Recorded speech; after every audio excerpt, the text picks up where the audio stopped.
My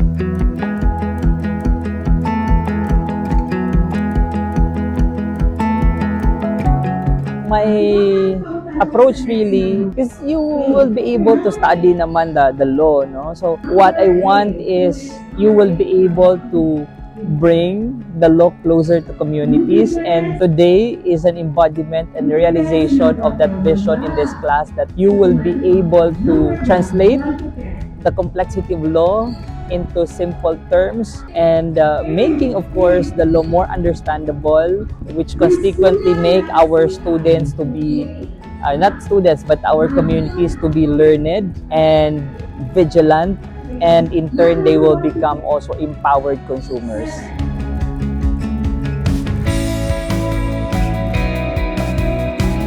Consumer protection na subject na to, no, it's an everyday manggod for all of us because we are all consumers. And if you'd noticed earlier, I was kind of actually happy to see that even the young children were listening and were participative during the talk.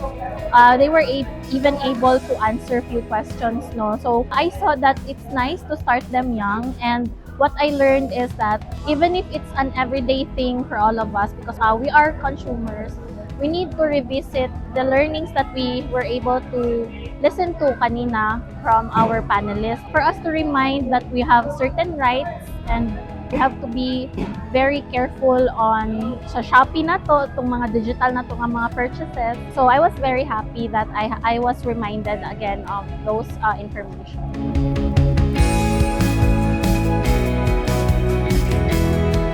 We were trying to understand the text of the law. However, when we come here, we understand the text and the spirit of the law and the community. We also would want to have teamwork. That teamwork happens to be in the faces and in the efforts, in the interest of the more than 90 RMC third year School of Law Consumer Protection students who have contributed, who have made all the efforts, who have sacrificed. If I may put a word to it, it is success.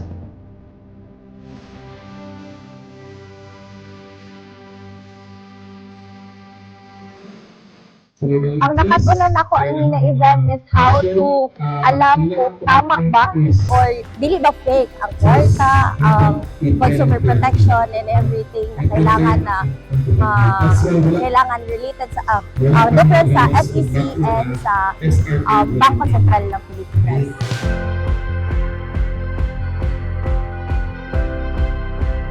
First and foremost, students that we have, the partner agencies, I cannot really mention each one of the partner agencies, no? And of course, the exhibitors, the local government units, Barangay Santo Niño Tugbok, because without these partners, I think this project will not be materialized.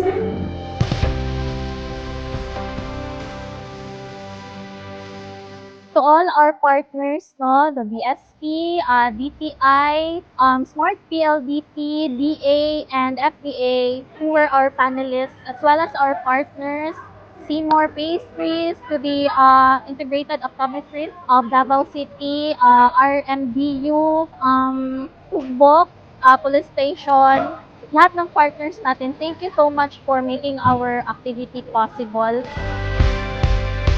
Mga classmates, we did it. We were able to do it. We were able to deliver. Daghang salamat. Congratulations, and may this not be the first and the last time that we're doing it. Even if you graduate after graduation, let's continue to bring the law closer to the communities. Be true to our mantra in the School of Law. We are committed to excellence and service for God and country.